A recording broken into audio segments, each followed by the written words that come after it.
हेल्स kitchen, New York का वह इलाका जहां आए दिन अपराध की खबरें आती रहती हैं। शाम का समय है, सड़कों पर लोगों की आवाजाही बनी हुई है। इसी दौरान हम मैट मर्डॉक को उसके सहयोगियों कैरन पेज और फॉगी नेल्सन के साथ देखते हैं, जो अपनी लॉ फर्म से दिन भर का काम खत्म करके लौट रहे हैं। उनके बीच हेल्स किचन में बढ़ते अपराध को लेकर बहस हो रही है। इसी चर्चा के दौरान कैरन बताती है कि पिछले 3 सालों में 30% पुलिसकर्मी कम हो गए हैं। कुछ ने नौकरी छोड़ दी तो कुछ रिटायर हो गए। ऐसे में शहर के लोगों का क्या होगा? उनकी रक्षा कौन करेगा? इस पर मैट मुस्कुराते हुए जवाब देता है कि इसके और भी तरीके हो सकते हैं। बातों ही बातों में वे जोजीज के बार पहुंचते हैं, जहां माहौल काफी गहमा गहमी भरा है। दिन भर की थकान मिटाने के लिए लोग यहां आए हुए हैं और हर किसी के अपने मसले हैं। वहीं एक और पुलिस इंस्पेक्टर चेरी अपनी नौकरी छोड़ने का आवेदन दे चुका है और उसकी बॉस उसे समझा रही है कि यह रिटायरमेंट का सही समय नहीं है। उधर कैरन मैट को रिझाने की कोशिश कर रही है और उसे किसी एकांत जगह चलने को कहती है, लेकिन मैट दोस्ती का पक्का है। वह फॉगी को अकेला छोड़कर चला जाए, ऐसा हो ही नहीं सकता। असल में मैट उन लोगों में से है जो दोस्ती को सबसे ऊपर रखते हैं। तभी उसकी नजर फॉगी पर पड़ती है, जो किसी के कॉल आने पर परेशान दिख रहा था। मैट अपने तीव्र सेंस का इस्तेमाल करके फॉगी और कॉलर की बातचीत ध्यान से सुनता है। उसे पता चलता है कि वह कॉलर कोई और नहीं बल्कि उनका पत्रकार दोस्त बेन है। घबराते हुए बेन फॉगी को बता रहा होता है कि कोई उसके अपार्टमेंट के बाहर खड़ा है जो उसे मारने आया है। मैट को समझ नहीं आ रहा होता कि आखिर बात क्या है। तब फॉगी बताता है कि रेड हुक में जो हुआ उसे लेकर बेन को धमकियां मिल रही थीं, इसलिए उसने उसे अपने घर पर छिपा दिया। इस बात का जिक्र उसने किसी से नहीं किया था, यहां तक कि मैट से भी नहीं। तो आखिर उन्हें यह बात कैसे पता चली? तभी फोन के स्पीकर से बेन की चीखने और उसकी उंगलियां मरोड़े जाने की आवाज आती है। ये सुनकर मैट उसे बचाने के लिए निकल पड़ता है।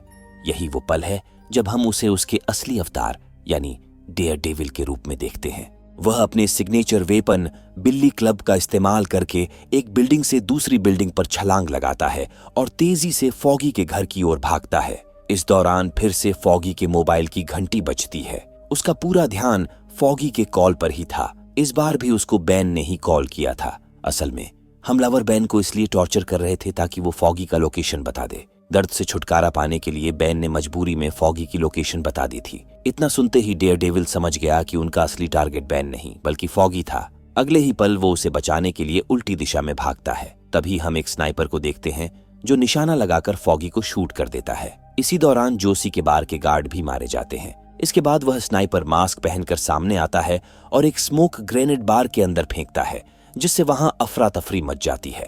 कैरन भी उसके निशाने पर थी। उसे मारने से पहले स्नाइपर उसका नाम लेता है, जिससे साफ हो जाता है कि वो कैरन को पहले से जानता था। अपनी सुरक्षा के लिए कैरन भी पिस्टल निकालती है। तभी डेयर डेविल उस मास्क पहने व्यक्ति पर झपट पड़ता है। दोनों के बीच जबरदस्त फाइट शुरू हो जाती है। क्लोज कम्बैट में डेयर डेविल का कोई जवाब नहीं, लेकिन वह मास्क वाला भी कुछ कम नहीं है। पल भर में उसने 3-4 ब्लेड डेयर डेविल के शरीर में थ्रो करके धंसा दिए। उसने अपने सूट में बहुत सारे ब्लेड लगा रखे हैं। एक तरफ डेयर डेविल उस मास्क वाले से लड़ रहा है तो दूसरी तरफ उसे अपने दोस्त की जान बचाने की भी फिक्र हो रही है। उसके दोस्त की दिल की धड़कन लगातार गिरती जा रही है। डेयर डेविल के प्रहार को झेल नहीं पाता और उससे पीछा छुड़ाकर बिल्डिंग के ऊपर की तरफ भागता है। इधर बार में फंसे लोगों को जैसे ही मौका मिलता है वे भाग निकलते हैं। इंस्पेक्टर चेरी इसमें उनकी मदद करते हैं और इस घटना की सूचना तुरंत पुलिस हेडक्वार्टर को देते हैं। वही लगातार ब्लेड चुभने के बावजूद डेयर डेविल उस मास्क वाले का पीछा नहीं छोड़ता बल्कि उसे बुरी तरह थका देता है। उसे ये सब शक्तियां ऐसे ही नहीं मिली। जब वह छोटा था तब एक रेडियो एक्टिव रसायन दुर्घटना में उसकी आंखों की रोशनी चली गई। इस दुर्घटना ने उसकी सेंसेस को सुपर ह्यूमन लेवल तक बढ़ा दिया। वह भले ही देख नहीं सकता, लेकिन रेडर सेंस के जरिए बिना देखे भी अपने आसपास के माहौल को महसूस कर सकता है। मतलब वो देख नहीं सकता, लेकिन फिर भी एक सामान्य इंसान की तुलना में कहीं अधिक बेहतर तरीके से अपने आसपास के माहौल को समझ सकता है। वो दूर से भी हल्की सी आवाज सुन सकता है, यहाँ तक कि दिल की धड़कन तक महसूस कर सकता है। जैसे ही उसके दोस्त की धड़कन थमती है, उसका गुस्सा 7वें आसमान पर चला जाता है, जिसे वो मास्क वाला झेल नहीं पाता। डेयर डेविल उसे पीटकर मास्क उतारता है और बिल्डिंग से नीचे फेंक देता है। लेकिन अब इसका क्या फायदा? आखिरकार उसका दोस्त दुनिया छोड़कर जा चुका है। वो मास्क उतारकर उसके जाने का शोक मना ही रहा होता है। तभी इंस्पेक्टर चेरी आते हैं। मैट ही डेयर डेविल है, ये देख वे हैरान रह जाते हैं। दूसरी तरफ उसके दोस्त फॉगी का कातिल उतनी ऊंचाई से गिरने के बावजूद मरा नहीं होता, बल्कि अब भी उसकी सांसें चल रही है। इस घटना के 1 साल बाद हम मैट को देखते हैं, जो अपनी बिल्डिंग की खिड़की से नजारा लेते हुए गाने सुन रहा है।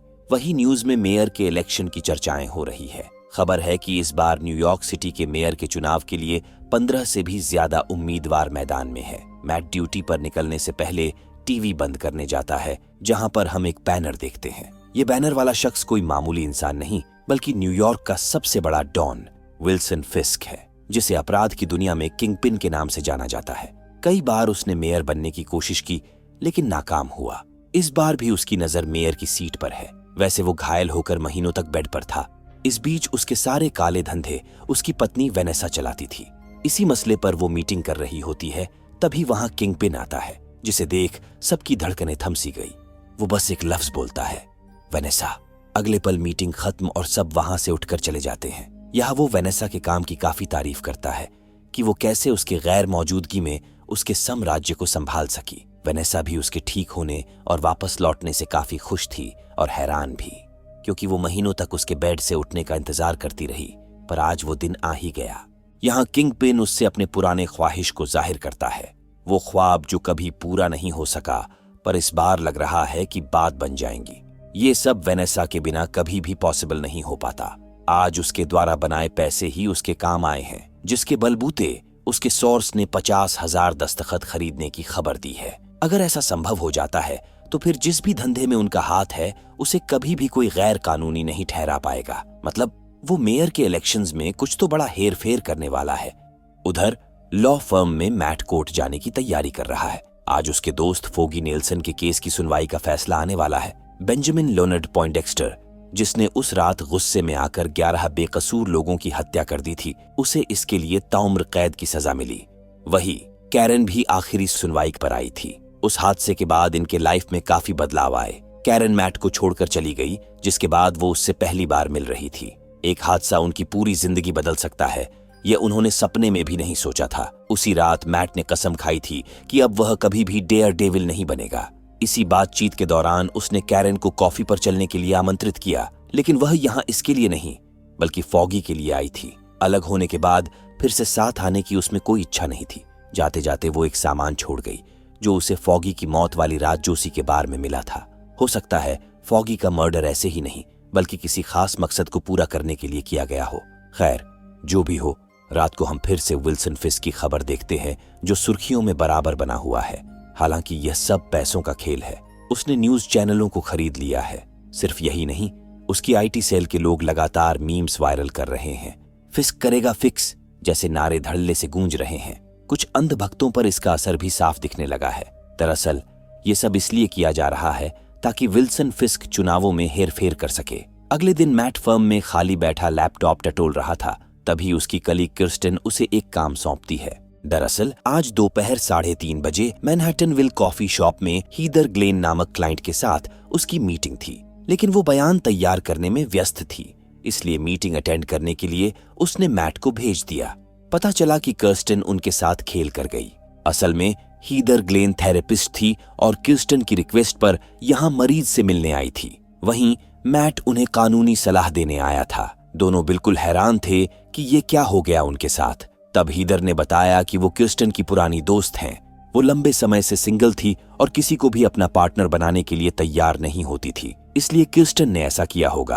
पहले तो दोनों थोड़े असहज महसूस कर रहे थे, लेकिन फिर बातचीत शुरू हुई तो काफी देर तक चलती रही। यहाँ से मैट वापस लौटा तो किर्स्टन पर बरस पड़ा, लेकिन किर्स्टन कोई पागल तो थी नहीं जो मैट के मन में फूट रहे लड्डू को भांप न सके। इसका मतलब मिशन सक्सेसफुल रहा, जिसके लिए उन्हें किर्स्टन को थैंक यू बोलना चाहिए।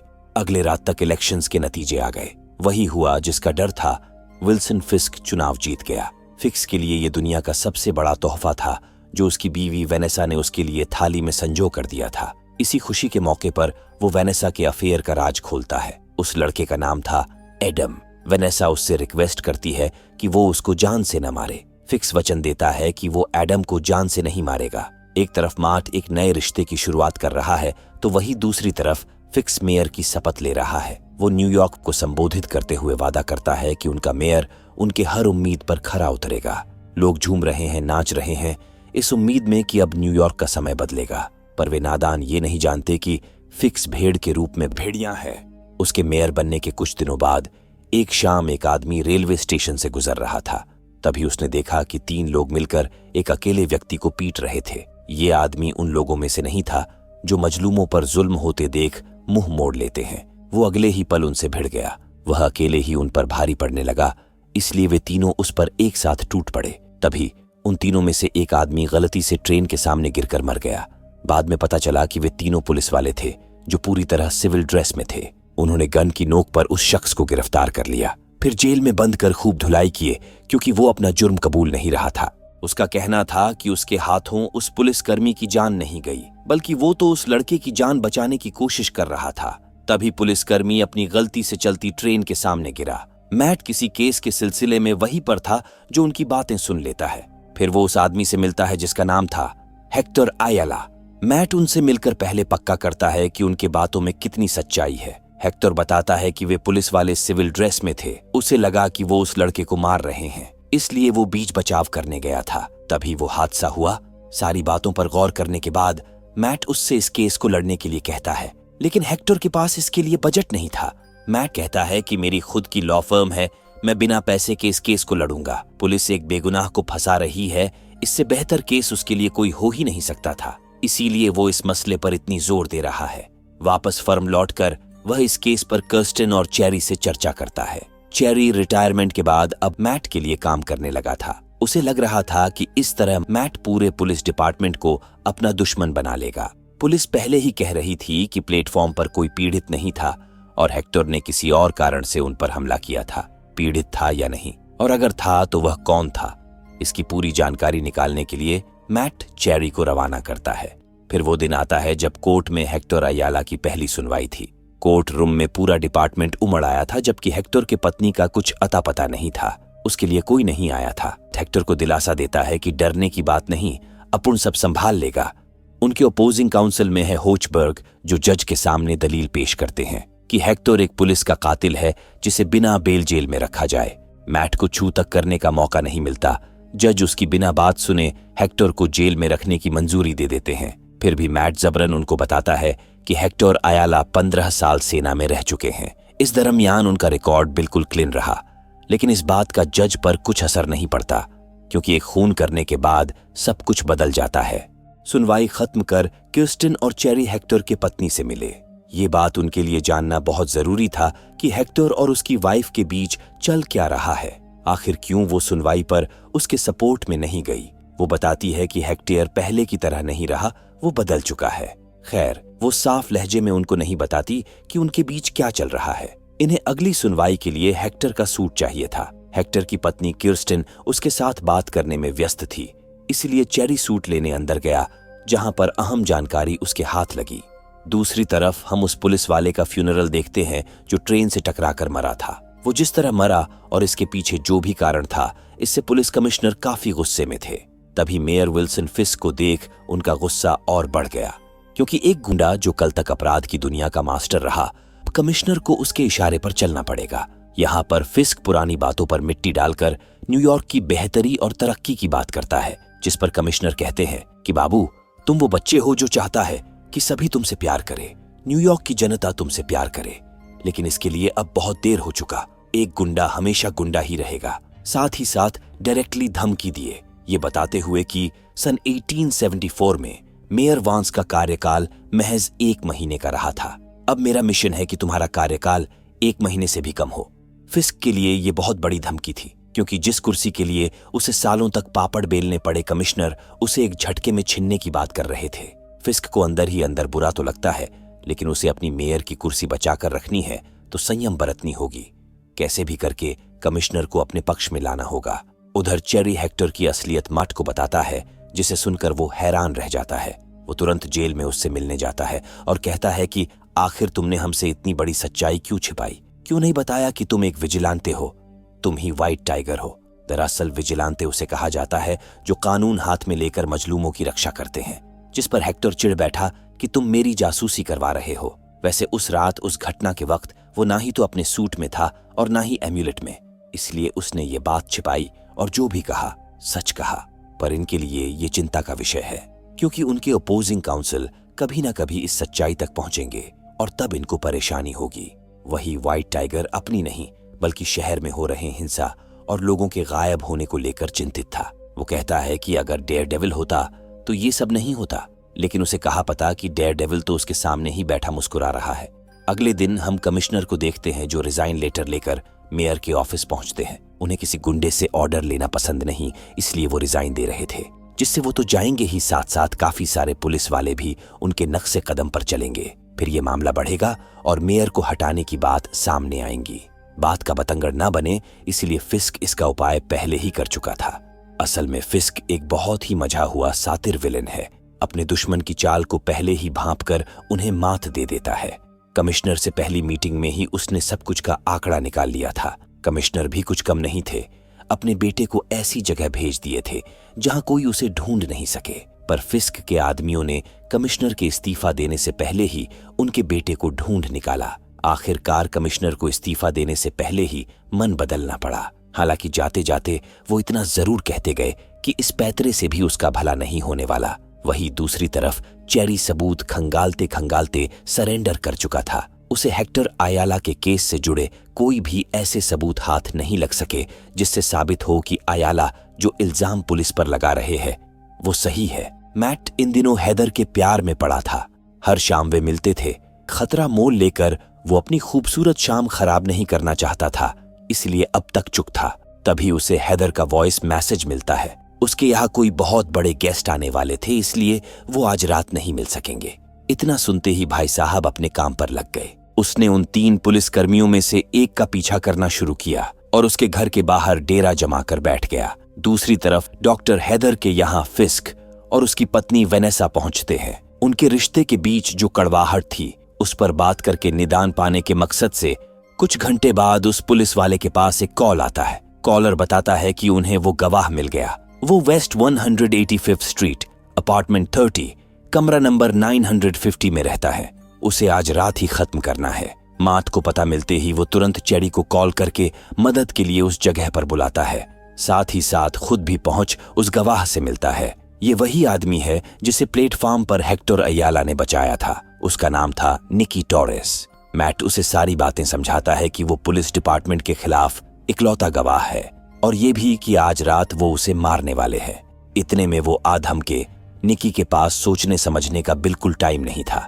मैट ने बताया कि उसका एक आदमी सड़क किनारे उसका इंतजार कर रहा है, बस उसे वहां तक पहुंचना है, आगे की वो संभाल लेगा। निकी को भगाने के बाद मैट उन पुलिस वालों का वेलकम करता है, पर उसकी ये बात करने का लहजा उन्हें बिल्कुल भी रास नहीं आता। मैट कहता है कि अगर तुम लोग उस गवाह के लिए आए थे तो भूल जाओ, क्योंकि अब वो तुम्हें नहीं मिलने वाला।